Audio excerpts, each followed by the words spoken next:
दोस्तों, अगर आपका रिटायरमेंट या बच्चों की पढ़ाई के लिए किया गया निवेश समय के साथ अपने आप सुरक्षित होता जाए, आपको हर साल ये सोचने की ज़रूरत ही ना पड़े कि कब शेयर बाजार में पैसा रखना है और कब सुरक्षित निवेश में शिफ्ट करना है, तो क्या फाइनेंशियल प्लानिंग आसान नहीं हो जाएगी? इसी समस्या को हल करने के लिए भारत के market regulator securities and exchange board of India यानी सेबी ने म्यूचुअल फंड में कई बड़े बदलावों का ऐलान किया है। इन बदलावों में सबसे बड़ा फैसला है एक पूरी म्यूचुअल फंड कैटेगरी को बंद करना और उसकी जगह एक नई कैटेगरी शुरू करना, जिसका नाम है लाइफ साइकिल फंड।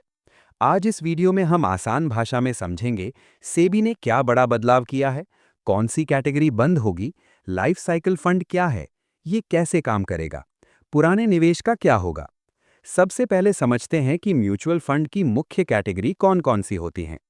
आमतौर पर म्यूचुअल फंड को 5 मुख्य भागों में बांटा जाता है: इक्विटी फंड्स, शेयर बाजार में निवेश; डेट फंड्स, बॉन्ड और सुरक्षित निवेश; हाइब्रिड फंड्स, इक्विटी और डेट दोनों; सॉल्यूशन ओरिएंटेड स्कीम्स, खास लक्ष्य के लिए; अदर फंड्स जैसे फंड ऑफ फंड्स।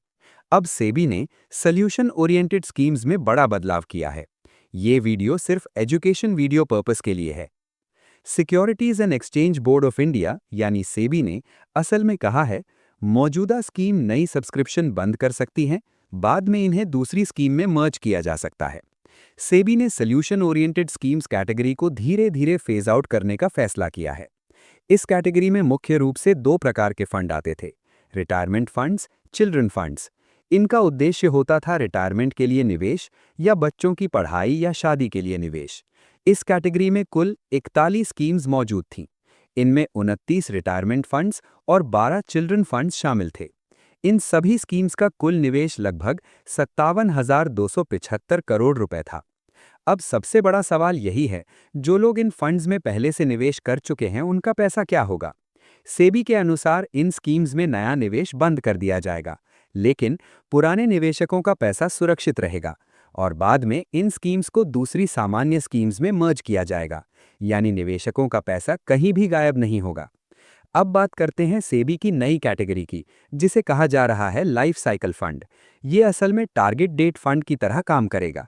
इसका मतलब फंड का निवेश समय के साथ अपने आप बदलता रहेगा। लाइफ साइकिल फंड में एक खास रणनीति होती है जिसे कहते हैं ग्लाइड पाथ स्ट्रैटेजी।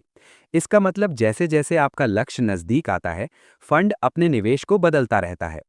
शुरुआत में ज्यादा पैसा इक्विटी में, ताकि ज्यादा रिटर्न मिल सके, लेकिन जैसे जैसे लक्ष्य पास आता है, इक्विटी कम, डेट या सुरक्षित निवेश ज्यादा, ताकि जोखिम कम हो जाए। मान लीजिए एक व्यक्ति की उम्र 30 साल है और वो 60 साल में रिटायर होना चाहता है, तो वो 30 साल का लाइफ साइकिल फंड चुन सकता है।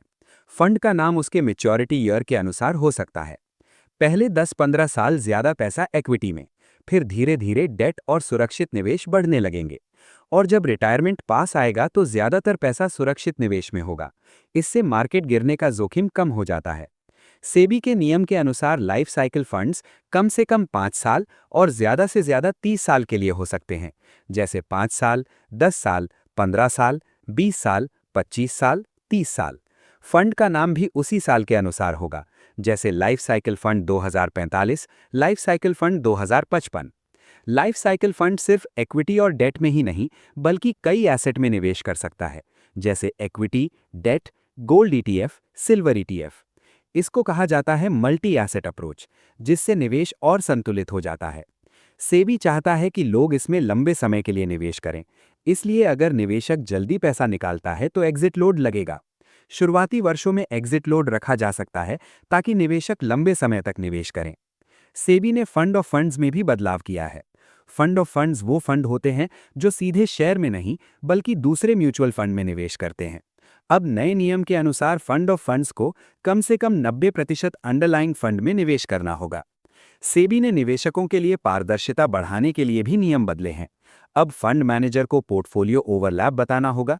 स्कीम का नाम उसकी कैटेगरी जैसा ही होना चाहिए, ताकि निवेशक को साफ समझ आए कि पैसा कहाँ निवेश हो रहा है। सेबी के सर्कुलर के अनुसार ये नए नियम लगभग 6 महीने में लागू हो जाएंगे। फंड हाउस को अपने फंड्स में बदलाव करने के लिए समय दिया गया है।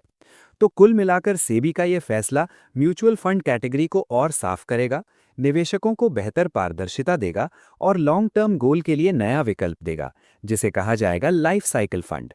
लेकिन निवेश करने से पहले हमेशा अपना लक्ष्य, निवेश अवधि, जोखिम क्षमता जरूर समझें, क्योंकि सही प्लानिंग ही असली रिटर्न देती है। जिन लोगों ने पहले से चिल्ड्रन फंड में निवेश किया है, भारत के market regulator securities and exchange board of India के फैसले के बाद आपका पैसा सुरक्षित रहेगा। पुरानी स्कीम तुरंत बंद नहीं होगी, लेकिन आगे चलकर इन स्कीम्स को दूसरी समान म्यूचुअल फंड स्कीम में मर्ज किया जा सकता है, यानी निवेशकों का पैसा कहीं भी गायब नहीं होगा। क्या पुराने चिल्ड्रन फंड में नया निवेश होगा? नहीं। सेबी के फैसले के अनुसार नई सब्सक्रिप्शन बंद कर दी जाएगी, यानी नए निवेशक इन स्कीम्स में निवेश नहीं कर पाएंगे। नई सब्सक्रिप्शन बंद की जा सकती है और एसआईपी जारी रहेगी या नहीं, इसका फैसला फंड हाउस करेगा। फिर बच्चों के लिए निवेश कहाँ होगा? अब भविष्य में लाइफ साइकिल फंड्स जैसी नई कैटेगरी आएगी। इनमें शुरुआत में पैसा इक्विटी में और लक्ष्य पास आने पर डेट या सुरक्षित निवेश में शिफ्ट होगा। यानी बच्चों की पढ़ाई या दूसरे लक्ष्य के लिए target date slash life cycle fund इस्तेमाल किया जा सकेगा। सीधी भाषा में निष्कर्ष, पुराने चिल्ड्रन फंड्स में लगा पैसा सुरक्षित रहेगा, लेकिन नया निवेश धीरे धीरे बंद होगा। आगे चलकर ये स्कीम्स दूसरी स्कीम में मर्ज हो सकती हैं। भविष्य में निवेश के लिए लाइफ साइकिल फंड्स का विकल्प मिलेगा।